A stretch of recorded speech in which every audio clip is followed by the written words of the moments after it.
Pintou um probleminha na negociação entre São Paulo e Marcelo Rian. Vídeo de hoje do canal do Nicola explica em detalhes essa história, as últimas do mercado e muito mais. E aí pessoal, sou Jorge Nicola, bem-vindos a mais um vídeo do canal. Sem perder tempo, só pedir para deixar like e se inscrever no canal para falar sobre o São Paulo. Negociação com o Marcelo Rian corre o risco de não acontecer.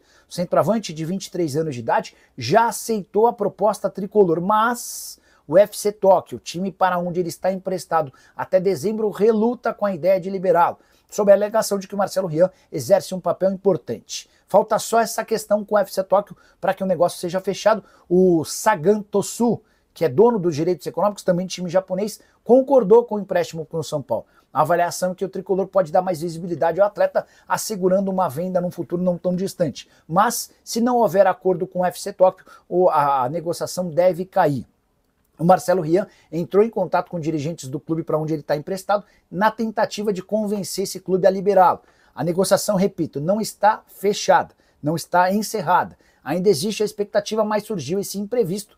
A percepção do São Paulo é de que o FC Tóquio quer dinheiro para liberar o atleta de forma antecipada e tudo que o São Paulo não gostaria é de ter de colocar a mão no bolso, até por conta de toda a dificuldade financeira. Diante de pouco tempo até o fim da janela, na próxima terça-feira, e a escassez de boas opções, o presidente Júlio Casares está numa baita sinuca de bico. Se você fosse dirigente tricolor, o que faria? Já usa o espaço para comentar, não esquece de deixar like, de se inscrever no canal. Deixa eu começar pelo Lucas Moura, que acho que faz mais sentido. O Lucas aparece a primeira notícia de que ele vai operar, né? Cirurgia, coisa e tal. Deixa eu levantar aqui que eu vi um cara escrevendo aqui.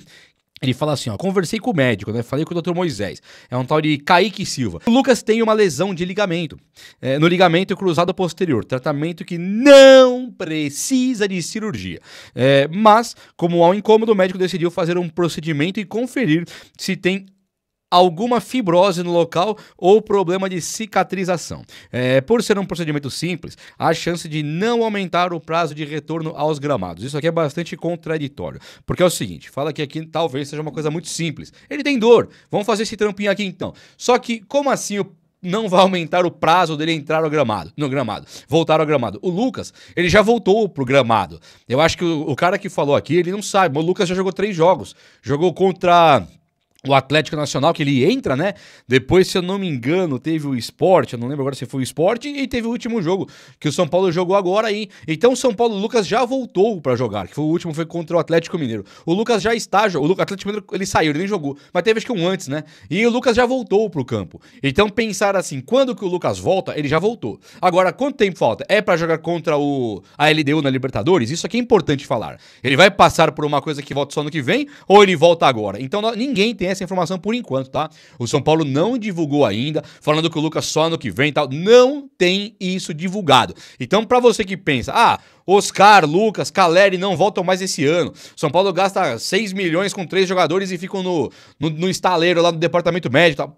Pode até ser um pensamento razoável, correto, mas o Lucas não está certo ainda. O Oscar, já ontem, o São Paulo solta um videozinho de treino e o Oscar estava lá, correu no gramado. Ele está pronto para jogar? Não. Quer dizer que ele volta esse ano? Não. Mas a previsão a princípio para o Oscar voltar é de outubro. E o Lucas, até que se prove o contrário, estará disponível para jogar contra a LDU. Eu estou sendo muito otimista aqui?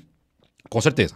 Indiscutível. Mas nós não temos ainda essa informação de que o Lucas vai passar por uma cirurgia que acabou, só volta no que vem. Isso não está concluído ainda, tá bom? Olha só, o Nahuel Ferrarese é um jogador que ele deu muito o que falar ultimamente, né? Depois que o Crespo entra, tudo bem que com o Zubeldia, que colocava ali o Ferrarese como um lateral direito, de vez em quando quase que um zagueiro pela direita, o Ferrarese já começou a jogar muito bem, apesar daquela balbúrdia que era o time do Zubeldia, aquela coisa incompreensível, aquele absurdo, aquela coisa patética que era aquele time do Zubeldia. O Ferrarese já era um dos destaques. Era o Ferrarese, Marcos Antônio, Ferreirinha, já eram caras que vinham jogando bem, né?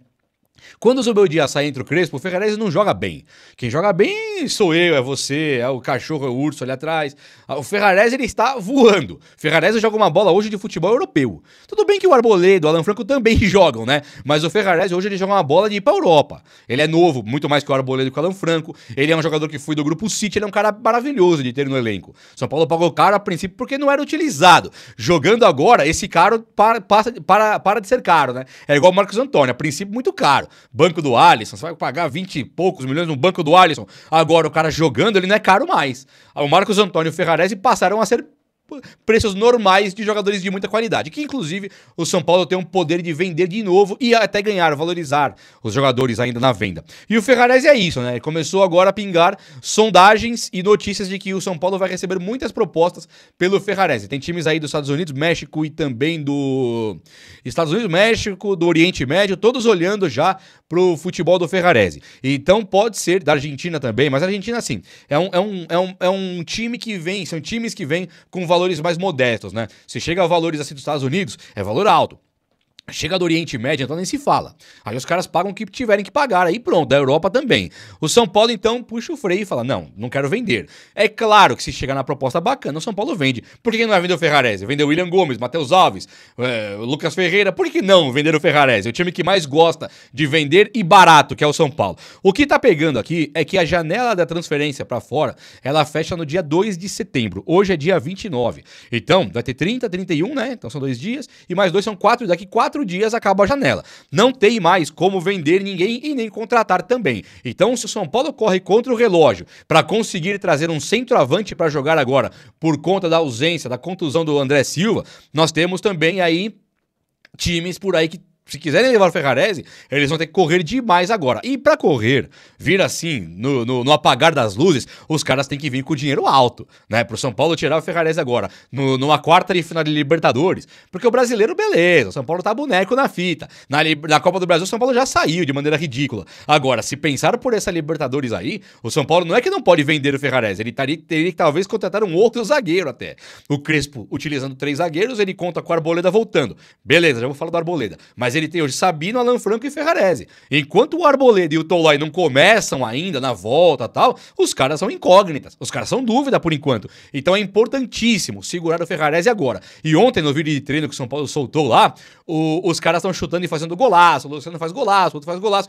O Ferrarese vem dar um bico de fora da área de esquerda. Faz um golaço e sai tirando sarro, tipo assim, ambientado. O cara é São Paulo, sabe? Aqui eu tô aqui, babá. Muito bacana de ver. Tomara que o São Paulo segure o Naruel, o Ferrarese, o nosso monstro da zaga pela direita, não é verdade? Meus amigos, antes de eu falar aqui desse Marcelo Rayan do UFC Tóquio, tem uma novidade atualizada aqui, ó. O Oscar, ele também pode ser que volte muito em breve ou não, mas ele tem o lance das vértebras lá, só que ele foi visto ontem também no treino e ele estava correndo ali. Ontem, quem apareceu no treino? Tanto o Oscar, como também o Ferrarese, os caras todos lá, e também nós tivemos ali o Arboleda que aparece no treino. O Arboleda aparece lá, cabelo pintado, correndo ali feliz da vida, então acho que o Arboleda tá voltando. Tanto o Arboleda quanto o Wendel. As notícias que chegam lá de dentro é que Arboleda e o Wendel estão recuperados, e que no próximo jogo do Brasileirão, que vai ser contra o Cruzeiro, sábado às 21, né?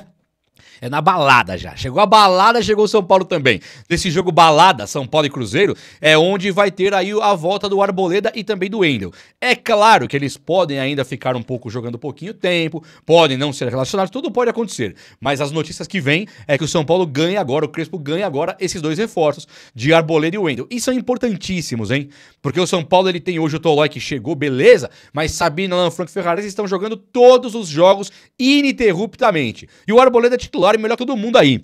Então o Arboleda, ele tem que jogar, né? Apesar das fases do Sabino, do Alan Franco e do Ferrarese que são boas, algumas melhores que as outras, o Arboleda é titular e ídolo, cara. O Arboleda é dono da vaga. Agora, o Wendel, eu penso a mesma coisa. É claro que o Wendel não é ídolo. O Arboleda é. O Wendel não. O Wendel, ele acabou de chegar e tem que construir a sua trajetória no São Paulo. Ele começa de maneira horrorosa, melhora muito quando o Crespo chega, porque chegou um técnico de verdade, e aí o São Paulo tem a infeliz notícia daquela contusão do Wendel, né? Ele cai ali machucado com o posterior de coxa, só que ele voltou. E aí o Enzo Dias, que não está jogando bem, muitos dizem, esse eu falo, não tá jogando bem é pra mim, né? Porque muitos vêm aqui, você tá louco, tá jogando bem pra caramba.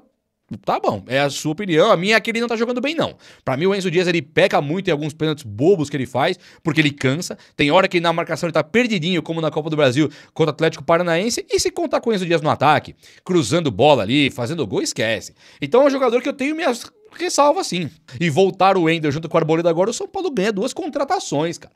Pensa aí no Crespo, o que ele teve de Arboleda e Wendel? Nada, né? Agora chega um Arboleda e Wendel pra jogar, é como se fosse 2 contratados. Imagina aí, tá chegando da Europa, Arboleda e Wendel. Você fala, caramba, cara, vai arrumar o São Paulo, né? E é mais ou menos isso. É um novo São Paulo com o Hernan Crespo, com 2 novos reforços que o Crespo quase não teve pra jogar, sendo o Arboleda e o Wendel. Gosto muito de ver. O Caleri, ele também tá dando muito o que falar, porque surgiu uma notícia que ele voltaria em 2 semanas, 3, mas desmentiram lá dentro e disseram que o Caleri é somente pro ano que vem mesmo. Vou passar aqui a ignorar um pouquinho esse fator Caleri, mas é complicado de pensar no Caleri só pro ano que vem, hein? Caramba. E aí o São Paulo vai buscar centroavante. E aí surgiram vários nomes. Gabigol, Marcos Guilherme, que eu acho que o Marcos Guilherme ainda é a cereja do bolo, tá? Não descartem Marcos Guilherme até o dia 2 de setembro. Não descartem. Calma aí.